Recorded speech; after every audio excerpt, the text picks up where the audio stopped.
Dear students, welcome to the classes of Array Academy. Today we are studying financial statements of a sole proprietor और इसमें हम पढ़ रहे हैं deferred revenue expenditure. Deferred revenue expenditure क्या होता है? हमने हमारा टोटल खर्चा तीन टाइप में डिवाइडेड है। पहला होता है कैपिटल एक्सपेंडिचर, दूसरा होता है रेवेन्यू एक्सपेंडिचर, तीसरा होता है deferred revenue expenditure. Deferred revenue expenditure is a revenue expenditure. It is a deferred revenue expenditure. It is a revenue expenditure by nature. ये नेचर में रेवेन्यू एक्सपेंडिचर होता है that is incurred during an accounting period but is not treated as revenue expenditure.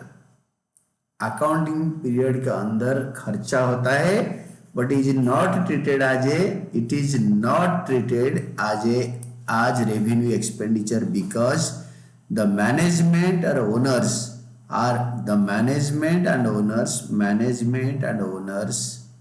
are of the view that the benefit from the expenditure is likely to arise in the period beyond the accounting period. ये जो खर्चा कर दिया ये मतलब वो accounting period के बाद खर्चा तो पूरा हो गया इस पीरियड में और वो रेवेन्यू नेचर का है बट वो अकाउंटिंग पीरियड के बाद भी फायदा देता रहेगा। तो this is deferred revenue expenditure is revenue expenditure in nature. It is revenue expenditure in nature but written off in the period in which it is likely to benefit the farm. अगर 10 साल इस साल खर्चा करेगा 10 साल तक benefit देता रहेगा तो टोटल खर्चा को 10 साल में डिस्ट्रीब्यूट करके प्रॉफिट एंड लॉस अकाउंट को राइट ऑफ करते हैं। An example of this, एक एग्जाम्पल दिया है इन्होंने। Example of this is large expenses on advertising. बड़ा खर्चा large expenses on advertising for introducing a new product. The advertisement expenditure so incurred may benefit in more than one accounting period. ये एक से ज्यादा accounting period 10 साल 3 साल 5 साल 18 साल के लिए बेनिफिट देता रहेगा। It is thus written off, इसको हम बांटते राइट अप करते, it is thus written off over the period and is not charged wholly to the profit and loss account in the year in which expenses are incurred. तो जिस साल ये खर्चा होता है वो पूरे खर्चा it is the wholly charge to profit and loss account for the year in which the expense is incurred. Then features of deferred revenue expenditure.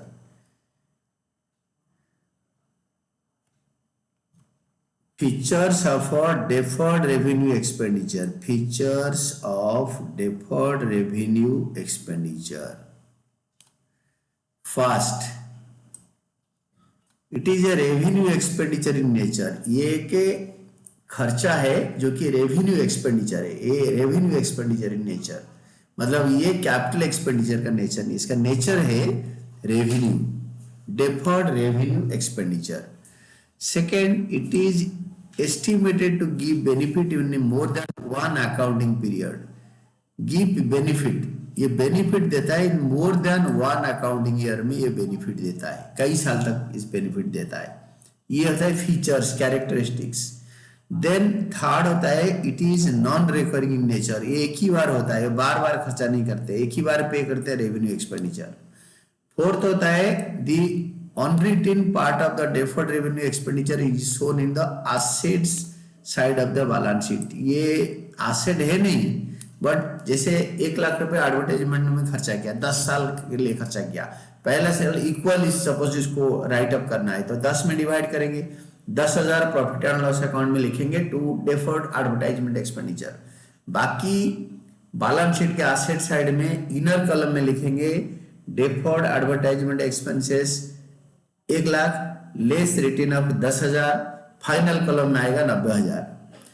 Then this is accounting of deferred revenue expenditure। deferred revenue expenditure का accounting क्या होता है? accounting of deferred revenue expenditure, amount to be written up in the current year is debited to profit and loss account।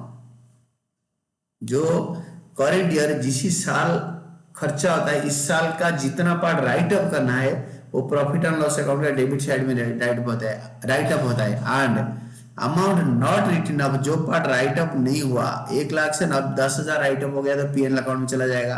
और जो 90,000 right up नहीं हुआ in the current year it is shown in the balance sheet, balance sheet का asset side of the balance sheet. आज इसका नाम होगा आज deferred advertisement expenditure, deferred revenue expenditure, deferred जो खर्चा है। डेफर्ड रेवेन्यू एक्सपेंडिचर ये very important is a fictitious asset. ये जो डेफर्ड रेवेन्यू एक्सपेंडिचर इसको फिक्स्ड एसेट नहीं, करेंट एसेट नहीं, it is known as a fictitious asset. Although it is shown in the asset side of balance sheet, it is not really an asset of the business, it is not really, ये actually में एक asset balance sheet में नहीं है, ये balance sheet में actual asset के हिसाब से दिखाया नहीं जाता है। And this was all about your class on this deferred revenue expenditure. This is all about your deferred revenue expenditure. ये वंडरफुल थ्योरी है, इसको अच्छी तरह पढ़ना है। हर एक लाइन पढ़ोगे आप CUET 1 मार्कर में 100% पर मार्क्स ले सकते हो।